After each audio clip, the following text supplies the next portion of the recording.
क्या पाकिस्तान की मईशत दुनिया की मईशतों के गिरने के बावजूद उसके असरात से बच पाएगी?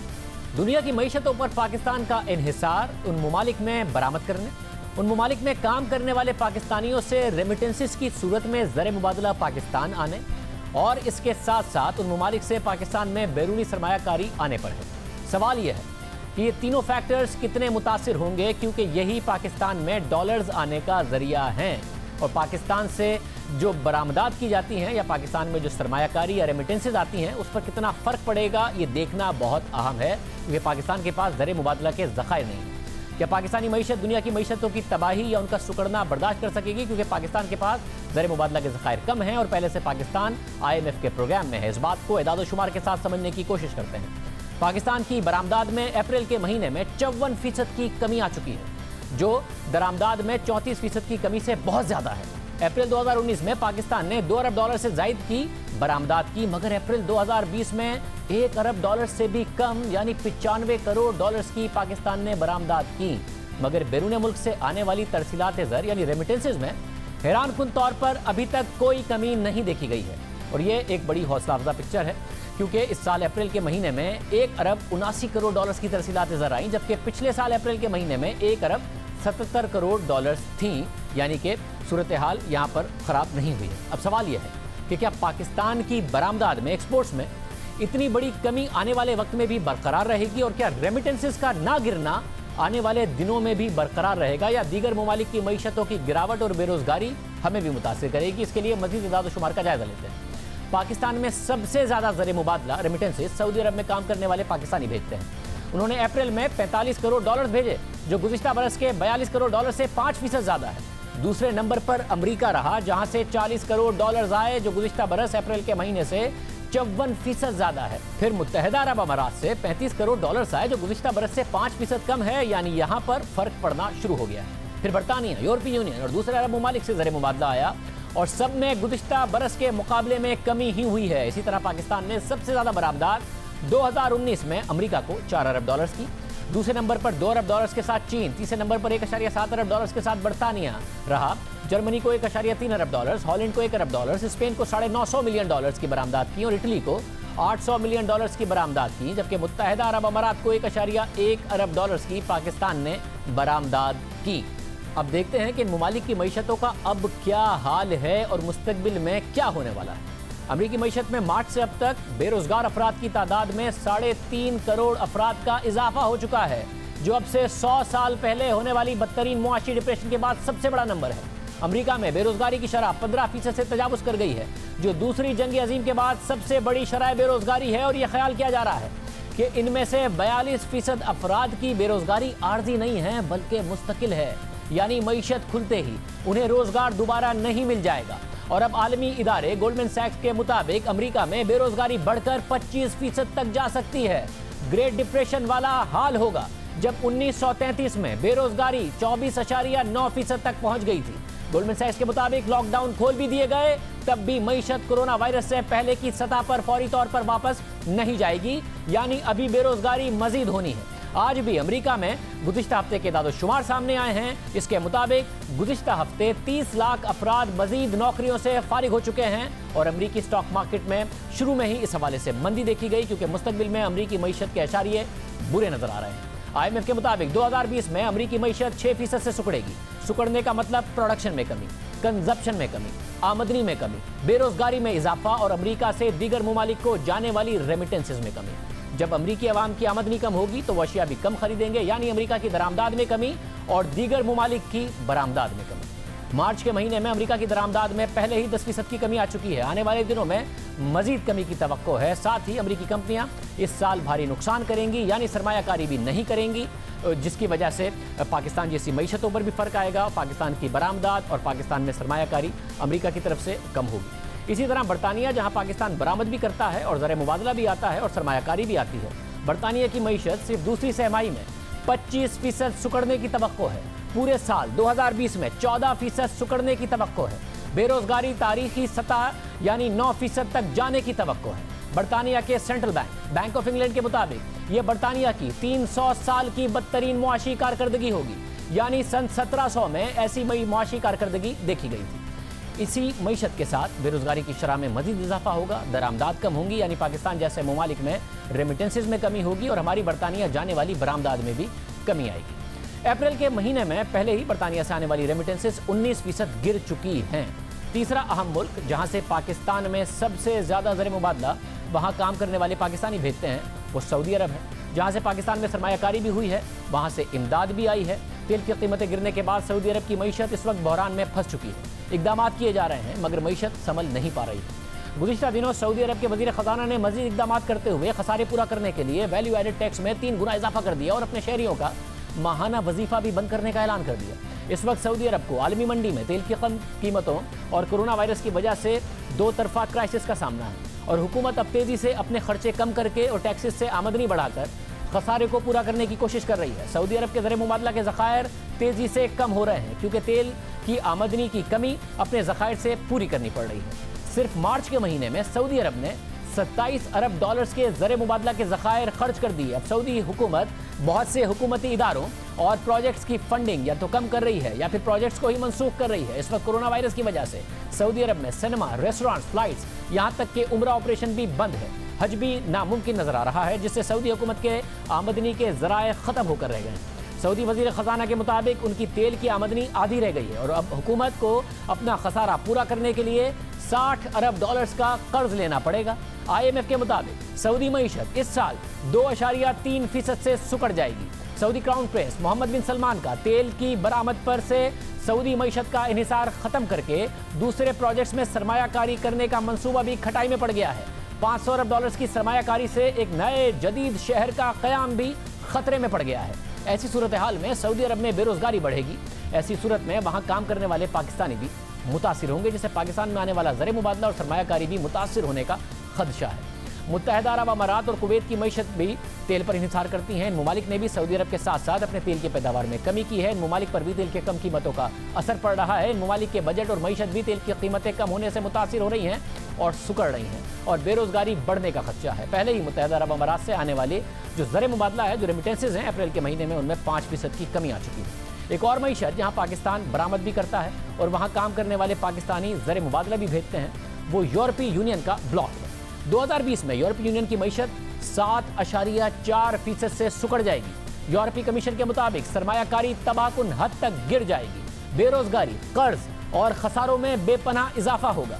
यूरोपीय यूनियन में शामिल ममालिक में इटली और स्पेन की मईशत 9% से ज्यादा सुकड़ जाएंगी। यूरोपीय यूनियन की सबसे बड़ी मईशत जर्मनी 6.5% से सुकड़ जाएगी। यूरोपीय यूनियन की दूसरी बड़ी मईशत फ्रांस 8.5% से सुकड़ जाएगी। यूरोपीय यूनियन में बेरोजगारी 9% से भी तजावुज कर जाएगी। यानी जो ममालिक इन ममालिक में बरामद करते हैं और ज़र मुबादला कमाते हैं वो भी बुरी तरह मुतासिर होंगे। इस वक्त पाकिस्तानी मईशत में सबसे बड़ी सरमायाकारी चीन से हो रही है। सीपेक चीन और पाकिस्तान के दरमियान सबसे अहम प्रोजेक्ट है। आने वाले दिनों में भी पाकिस्तान में मजीद सरमायाकारी की तवक्को की जा रही है मगर दुनिया की दूसरी बड़ी 14 ट्रिलियन डॉलर से जायद की चीनी मईशत भी इस वक्त 30 साल से 10% की औसत तरक्की करने के बाद, दुनिया की बड़ी बड़ी मईशतों को पीछे छोड़ने के बाद, महज 30 साल में दुनिया की दूसरी बड़ी मईशत बनने के बाद पहली दफा सुकड़ने जा रही है। इस साल की पहली तिमाही में चीनी मईशत 6.8% सुकड़ चुकी है। इसकी एक वजह यह है कि चीन दुनिया का सबसे बड़ा एक्सपोर्टर है। अमेरिका, बरतानिया, यूरोपीय ममालिक से लेकर तरक्की पजीर ममालिक भी चीन से दरामद करते हैं। चीनी मईशत का इन्हिसार ही बरामदात पर है। पाकिस्तान भी चीन से ही बड़ा हिस्सा दरामद करता है। चीन सबके साथ ट्रेड सरप्लस के साथ ही चलता है, ना कि तिजारती खसारा करता है तकरीबन सबके साथ। मगर जब दुनिया के तमाम ममालिक की मईशतें सुकड़ेंगी, आमदनी कम होगी तो लोग कम कंज्यूम करेंगे, कम खर्च करेंगे, यानी ममालिक कम दरामद करेंगे और चीन की बरामदात में कमी आएगी जो आई भी है। मार्च में बरामदात 185 अरब डॉलर्स तक गिर गई, फिर अप्रैल में मुस्तहकम हुई, 200 अरब डॉलर्स तक संभल गई। मगर इसके बारे में यही कहा जा रहा है कि मार्च के रुके हुए ऑर्डर्स अप्रैल में बरामद किए गए मगर आने वाले दिनों में बरामदात बहुत ज़्यादा गिरने की तवक्को है जिससे चीन की मईशत मुतासिर होगी क्योंकि चीन में खुद भी गैर यकीनी की सूरत हाल की वजह से अवाम खर्च करने से कतरा रहे हैं। यानी चीन को भी दो तरफा खतरे का सामना है, एक तो बरामदात में कमी, दूसरा खुद वहाँ के अवाम भी इस वक्त कम कंज्यूम कर रहे हैं, कम खरीद रहे हैं। बेरोजगार होने का खौफ है, जिससे चीन की इंडस्ट्री को मजीद खतरात लाक हो गए हैं। इस सब का असर चीन की मईशत पर पड़ेगा और ये कहा जा रहा है कि चीन की मईशत में भी जो रिकवरी है वो वी शेप नहीं होगी कि जैसे गिरी थी फौरी तौर पर रिकवर हो जाए। दूसरे ममालिक के मुकाबले में तेज़ रिकवरी ज़रूर हो सकती है, मगर रिकवरी का सफ़र मुश्किल ही होगा जाहिर है। और सबका असर पाकिस्तान जैसी मईशतों पर भी पड़ेगा, जहाँ चीन से भरपूर सरमायाकारी होती है, कर्ज भी लिए जाते हैं। सिर्फ यही ममालिक नहीं, पूरी दुनिया की मईशत 3% से ज़्यादा सुकड़ेगी। हालांकि कोरोना वायरस आने से पहले दुनिया की मईशत 3.5% तरक्की की पेशगोइयाँ की जा रही थी, अब सुकड़ने की बात हो रही है 3% से ज़्यादा। ऑस्ट्रेलिया की मईशत इस साल 100 साल की बदतरीन सूरत हाल देखेगी जो और 6% सुकड़ेगी। जापान की मईशत 2 तिमाहियों में पहले ही पिछली जो 2 तिमाहियाँ गुजरी हैं 5.5% से ज़्यादा सुकड़ चुकी है, मज़ीद सुकड़ने की तवक्को है। सिंगापुर की मईशत भी 4% तक सुकड़ने की तवक्को है। ये सब सिर्फ बैरूनी सेक्टर के खतरात हैं जो दूसरे ममालिक की मईशतों के सुकड़ने से मुमकिन तौर पर पाकिस्तान पर भी पड़ सकते हैं।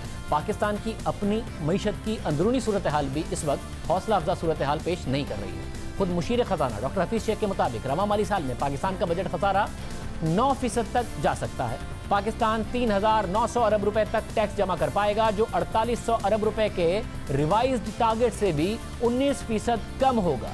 माली साल के शुरू में 5,500 अरब रुपए का टैक्स टारगेट रखा गया था, फिर बाद में उसे कम किया गया, मगर उस कम किए गए टारगेट को भी पूरा नहीं किया जा सकेगा। यानी इस साल 1,600 अरब रुपए कम, साल के शुरू में जो टारगेट रखा गया था उससे 1,600 अरब रुपए कम जमा होंगे। पाकिस्तान की मईशत 1.5% से 2% तक सुकड़ने का इम्कान है। इस पूरी सूरत हाल में पाकिस्तान कैसे इससे बच सकता है, कम फ़र्क के साथ, कम असर के साथ, और क्या इस वक्त सूरत हाल नज़र आ रही है। हमारे साथ साबिक वज़ीर ख़जाना और माहिर मईशत शौकत तरीन साहब मौजूद हैं। माहिर मईशत हमारे मोहम्मद सुहेल साहब भी हमारे साथ मौजूद हैं। तरीन साहब बहुत शुक्रिया। तरीन साहब, वर्स्ट जो है, जो बदतरीन सूरत हाल थी वो पाकिस्तानी मईशत ने देख ली है, या अभी भी आपको लगता है दूसरे ममालिक की वजह से पाकिस्तान और मुतासिर होगा? नहीं, देखें, अभी तो कोरोना वायरस के जो इफ़ेक्ट्स हैं वो पूरी तरह अभी सामने नहीं आए, क्योंकि मार्च में शुरू हुआ है ये, तो अप्रैल में ही हमने देखा कि काफ़ी एक्सपोर्ट्स में भी काफ़ी कमी हुई है। रेमिटेंसेस थोड़ी सी इतनी ज़्यादा कम नहीं हुई, और मे भी शायद ज़्यादा कम ना हो, क्योंकि ईद की वजह से लोग पैसे भेजते हैं। लेकिन ये रेमिटेंसेस पे भी इफ़ेक्ट होगा, बिकॉज जिस इकॉनमी से हमें रेमिटेंसेस आती हैं, जो गल्फ़ इकॉनमीज़ हैं, अमेरिका है, यूके है, वो सारे अफेक्टेड हैं कोविड से, तो रेमिटेंसेस भी कम होंगी और एक्सपोर्ट्स का तो काफ़ी बुरा हाल है। तो अभी ये हम देखेंगे कि इसके इफ़ेक्ट्स अभी और आएंगे, और एक्सपोर्ट्स जो हैं वो 2 वजह से उस पर इफ़ेक्ट आ रहा है। एक तो बाहर की ममालिक हैं उन्होंने अपने इंपोर्ट्स ही करना बंद कर दी, या क्योंकि वो भी लॉकडाउन में, और यहाँ से हम भी लॉकडाउन में थे, तो हमारी प्रोडक्शन भी नहीं हो रही। तो ये किस वक्त ये एक किस्म से प्लेटो आएगा, किस वक्त ये हमारी एक्टिविटी फिर से स्टार्ट होगी, ये एक बड़ा क्वेश्चन मार्क है। लेकिन दूसरी साइड से इंपोर्ट्स भी जो हैं वो डिमांड की कंप्रेशन की वजह से कम हुई हैं, ऑयल प्राइसेस के गिरने से कम हुई हैं। तो बैलेंस ऑफ पेमेंट में तो इतना ज़्यादा फ़र्क नहीं आ रहा, लेकिन ये इकॉनमी का जो पहिया है वो स्लो होगा, और ये लगता ये है कि जो 2% हम कह रहे थे वो शायद 1.5 से 2% नेगेटिव हो, जिसका मतलब ये है कि ये अप्रैल मई जून जो है इसमें काफ़ी इकॉनमी जो है वो टैंक करेगी। तो मेरे नज़दीक तो अगला 1 साल जो है वो काफ़ी मुश्किल होगा। मोहम्मद सुहेल साहब, आपको लगता है अप्रैल में अगर बरामदात गिरी बट रेमिटेंसेस में इस्तेहकाम रहा, आने वाले दिनों में क्या सूरत हाल होगी दूसरी मईशतों को देखते हुए? शादे भाई, अभी ये 2-3 महीने लगेंगे जब जो इन्फॉर्मेशन जो है पूरी तरह से एब्जॉर्ब होगी, क्योंकि सबकी नेचर अलग होती है। रेमिटेंस की नेचर अलग होती है, एक्सपोर्ट्स की अलग होती है, क्योंकि रेमिटेंस जो हमने देखी है वो बहुत सी दफ़ा हालात ख़राब भी होते हैं, तो जो वहाँ पर बाहर आपका एक्सपेट्रिएट है वो खर्चों के लिए अपनी सेविंग में से पैसे दे रहा होता है। इसलिए हमने देखा कि तवक्कुआत के बरक्स रेमिटेंस बहुत ही कम गिरी हैं, 100-200 मिलियन डॉलर गिरी हैं। और इसमें एक इंटरेस्टिंग चीज़ ये हुई है कि मिडिल ईस्ट से तो गिरी हैं रेमिटेंस, मगर जो डेवलप कंट्रीज़ हैं जहाँ पे प्रोफेशनल्स काम करते हैं, ख़ासतौर से अमेरिका में, वहाँ से रेमिटेंस नहीं गिरी। तो यही शो कर रहा है कि वो जो लोग जिनके पास सेविंग्स है उन्होंने अपने घरों को पैसे दिए हैं, और ख़ास तौर से रमज़ान से पहले, ईद से पहले पैसे ज़्यादा आते हैं। तो मेरे ख्याल में रेमिटेंस के लिए 1-2 महीने के बाद पता चलेगा कि इसका ट्रेंड क्या है। अलबत्ता ये ज़रूर है कि ये ट्रेंड नीचे की तरफ ही होगा जो दुनिया के हालात हैं। एक्सपोर्ट्स का फ़ौरन इफ़ेक्ट आ गया है इसलिए कि जो अप्रैल का महीना था वो यूरोप और अमेरिका के लिए बहुत ही सख्त था, तो सारे ऑर्डर्स कैंसिल हो गए थे और हमने देखा कि तवक्कुआत से ज़्यादा गिर गई एक्सपोर्ट। हम 30-40% कह रहे थे, एक्सपोर्ट 50% गिर गई, रेमिटेंस हम 10 से 20% कह रहे थे और रेमिटेंस बहुत कम गिरी है। मगर आगे का ट्रेंड ये लग रहा है आने वाले दिनों में, चाहे पाकिस्तान में लॉकडाउन हो या ना हो, जो दुनिया के हालात हैं, जो रिसेशनरी हालात हैं, उससे 30 से 40% एक्सपोर्ट और 20 से 30% रेमिटेंस में गिरावट कुछ महीनों में देखी जा सकती है। तरी साहब, ज़ाहिर है अगर अप्रैल टू अप्रैल कंपेयर करें तो 1% का इजाफा है, मगर 6% गिरी हैं अगर मार्च में जो रेमिटेंसेज आई थी, और एक्सपोर्ट्स तो हमारी बहुत ज़्यादा गिर गई हैं। बजट कैसे बनेगा इस सारी की सारी सूरत हाल में, क्योंकि रेवेन्यू की सूरत हाल भी बहुत बुरी नज़र आ रही है। आने वाले दिन में क्या ऐसी इंप्रूवमेंट हो जाएगी कि बजट आसानी से बन जाए? आपने बजट बनाया, आप कैसे देख रहे हैं? बिल्कुल बैलेंस करना बहुत मुश्किल होगा, और इसमें एक हम IMF के EFF प्रोग्राम में भी हैं ऑलरेडी, तो IMF भी कोशिश करेगा कि हम रेवेन्यूज़ बढ़ाएं। सुनने में आ रहा है कि वो कह रहे हैं 5000 अरब कर दें, तो ये बड़ा मुश्किल है। हमें इस वक्त रेजिस्ट करना चाहिए इस किस्म के प्रेशर्स को अगले 12-18 महीने के लिए, बिकॉज हमारे एक्सपेंडिचर्स तो होंगे, बिकॉज ये कोरोना की वजह से जो भी हमारे जो अखराजात हैं एहसास प्रोग्राम के तहत, दूसरे इस किस्म के सोशल सेक्टर के प्रोग्राम के तहत वो एक्सपेंडिचर्स होंगे, और रेवेन्यू हमारा जो होगा उतना नहीं होगा कि इकोनॉमिक एक्टिविटी जो है गियर अप नहीं करेगी। तो हम इस वक्त मेरे ख्याल में इस साल में जो 19-20 है उसमें शायद हम 9.5-10% फिस्कल डेफिसिट पे चले जाएं, और अगले साल मुझे नहीं लगता कि ये इससे काफ़ी कम होगा। तो हमें ये नहीं चाहिए कि हम एकदम ये कमिटमेंट कर दें अपने बजट में कि हम बहुत रेवेन्यूज बढ़ा देंगे और एक्सपेंडिचर कम कर देंगे। तो अगला 12-18 महीने जो है वो हमें एक किस्म से इमरजेंसी बजट बनाना पड़ेगा, और उसमें जो भी हम कर सकें हमें करना चाहिए, जिसके बीच में हमें जो रिस्केड्यूलिंग करनी चाहिए अपने डेट की, ताकि G20 के साथ भी, मल्टीलैटरल्स के साथ भी, ताकि बोझ कम हो। लेकिन मैं नहीं समझता हूँ कि अगर इस दफ़ा 9.5-10% फिस्कल डेफिसिट होगा तो अगले साल में वो 6% पे आ जाएगा या 7% पे आ जाएगा। मोहम्मद साहब, कोरोना से पहले भी ज़ाहिर मईशत पाकिस्तान की बहुत अच्छी तो नहीं कारकर्दगी थी, 2 साल की बुरी कारकर्दगी के बाद इस्तेहकाम ज़रूर आ रहा था। अब कम से कम इस्तेहकाम की जानिब हम जा सकते हैं? अब आपको मुश्किल ही लग रही है सूरत हाल? नहीं, बिल्कुल नहीं, पहले भी नहीं नज़र आ रही थी। कोरोना से पहले भी हम जो है बहुत पीछे थे। जब हमारे पड़ोसी मुल्क 5-5, 6-6% बढ़ रहे थे, हमारी 2 से 3% ऑफिशियल फोरकास्ट थी। तो जब हम पहले ही कोरोना से पहले ही हम थोड़े कमज़ोर थे या अंडर परफॉर्म कर रहे थे, तो अभी तो हमारी सिचुएशन और ज़्यादा अबतर होगी। अब आप देख लें कि जो दुनिया भर में फोरकास्ट आ रही हैं, बांग्लादेश की, इंडिया की, उससे बुरी हमारी आ रही हैं। अब तो हुकूमत पाकिस्तान खुद ये कहने पे मजबूर हो गई। हमने तो कोई 1.5 माह पहले रिपोर्ट की थी कि GDP पाकिस्तान की हिस्ट्री में गिरेगी, अभी तो हुकूमत पाकिस्तान खुद कह रही है कि 1 से 2% GDP कॉन्ट्रैक्ट हो सकती है। तो मेरे ख्याल में माशी हालात कोरोना से पहले पाकिस्तान के बहुत अच्छे नहीं थे। रिकवर ज़रूर हुए थे, जो सेंट्रल बैंक भी कह रहा है, बट वो ग्रेजुअल रिकवरी थी, और जिसको कोरोना ने बहुत ही शदीद झटका लगाया है, जिसकी वजह से मुझे लगता है कि अगले 6 से 12 महीने मईशत के लिए बहुत ही सख्त होंगे। तरी साहब, कंस्ट्रक्शन सेक्टर पर वज़ीर आज़म का ज़ाहिर है बड़ा जोर है। हालांकि ख्याल किया जाता है कि प्रॉपर्टी मार्केट, कंस्ट्रक्शन मार्केट तो उस वक्त बढ़ती है जब वैसे मईशत अच्छी चल रही हो, मगर आपको लगता है कंस्ट्रक्शन सेक्टर यहाँ से ड्राइव कर सकता है, जो वज़ीर आज़म को बहुत ज़्यादा उस पर फोकस करते हैं? देखिए जी, हमारा इशू ये है कि कंस्ट्रक्शन का पैकेज तो मिल गया है, डेवलपर वगैरह के लिए भी आपने बात कर ली कि अभी आप जब पैसे लगाएं तो हम पूछेंगे नहीं आपको, लेकिन अभी तक जो है वो बैंकिंग सेक्टर रोल प्ले नहीं कर रहा हमारी कंस्ट्रक्शन इंडस्ट्री में, हमारी हाउसिंग फाइनेंस इंडस्ट्री में, और उसके सारे अब लवाजमात जो हैं वो हमने पूरे कर लिए हैं। तो उसको अब ना साथ लेके चलना पड़ेगा बैंकिंग सेक्टर को कि भाई आओ और इनकी मदद करो, पहले डेवलपर की मदद करो ताकि वो कंस्ट्रक्ट करें, और फिर एंड यूज़र की मदद करो, जो ख़रीदार हों घरों के, फ्लैटों के, तो वो ख़रीद सकें 20-20 साल के लिए, 25-25 साल के लिए। तो ये इसमें थोड़ा टाइम लगेगा। जो सबसे बेहतर चीज़ एक और हुई है हमारे लिए, इस डिप्रेशन की वजह से डिस्काउंट रेट जो है वो कम हुआ है, 13.25% से आके अभी इस वक्त 9% है। और मैं ये समझ रहा हूँ कि जिस तरह इन्फ्लेशन गिर रही है और ऑयल प्राइसेस का इम्पैक्ट जब आएगा, फुल इम्पैक्ट आएगा, तो शायद इन्फ्लेशन और गिरे, तो ये डिस्काउंट रेट और गिरना चाहिए। मतलब पहले डिस्काउंट रेट में कमी आई है, कल मॉनेटरी पॉलिसी अनाउंसमेंट है, आपको लगता है और कमी होनी चाहिए शरह सूद में? देखिए जी, इस वक्त तो 9% डिस्काउंट रेट है और आपकी हेडलाइन इन्फ्लेशन जो है वो 8.5 पे। इसका मतलब आपकी हेडलाइन इन्फ्लेशन ही कम है आपके डिस्काउंट रेट से। और अगर आप अपनी कोर इन्फ्लेशन देखें जो वो 6.5% है, तो इसका मतलब है कि कोर इन्फ्लेशन के लिहाज से तो 2.5% जो है डिस्काउंट रेट ज़्यादा है। और इस वक्त जब दुनिया में लोग डिस्काउंट रेट ज़्यादा से ज़्यादा कम कर रहे हैं, उनके पास इतनी गुंजाइश ही नहीं है। अगर अमेरिका देखें, दुनिया वेस्टर्न वर्ल्ड देखें, बाकी उनके पहले ही डिस्काउंट रेट्स जो थे वो 2-2.5% पे थे, उन्होंने उनको ऑलमोस्ट ज़ीरो कर दिया। हमारा तो डिस्काउंट रेट ही 13.25% था।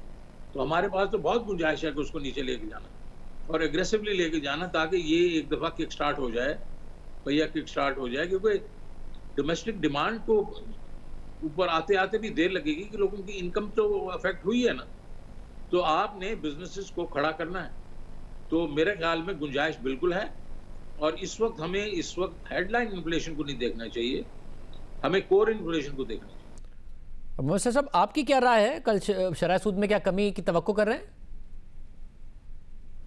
देखिए, हमारा ख्याल है कि जो मेजर कमी थी वो हो चुकी है। 13-13.5% का एबॉर्ड था, वो अभी 8% के करीब आ गया है। तो ये तकरीबन 5.5% जो है लेंडिंग रेट कम हो चुका है। तो हमारे हिसाब से बहुत ज़्यादा कमी नहीं होगी, अगर हुई भी तो मैक्सिमम 1% के करीब होगी वो। मगर वो जो 1% की कमी है वो ऑलरेडी काइबोर और टी-बिल रेट ने एब्जॉर्ब कर ली है। मगर हमें ये नहीं भूलना चाहिए कि जब तक हमारा IMF के साथ जो EFF का एग्रीमेंट है दोबारा रीनिगोशिएट ना हो, जब तक पाकिस्तान का जो डेट रोल ओवर होना है वो उस पर क्लैरिटी ना आए, पाकिस्तान की सिचुएशन प्रिकैरियस रहेगी, नाजुक रहेगी। और अगर हालात सही नहीं हुए तो सेंट्रल बैंक भी ये सोचेगा, मॉनेटरी पॉलिसी कमेटी भी ये सोचेगी कि ऐसा ना हो कि बहुत कम इंटरेस्ट रेट से एक और क्राइसिस पैदा हो जाए कि लोग, चूंकि उनको रुपये में रिटर्न नहीं मिलेगा तो वो डॉलर खरीदना शुरू कर दें।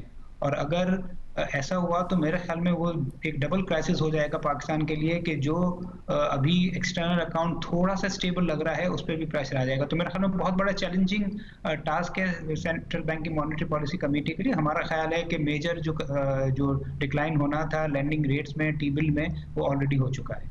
आप दोनों का बहुत शुक्रिया। पाकिस्तान की मईशत के हवाले से, मुस्तकबिल के हवाले से गुफ्तगू आपने सुनी। प्रोग्राम में एक ब्रेक, एक और आम खबर, इस पर बात करेंगे।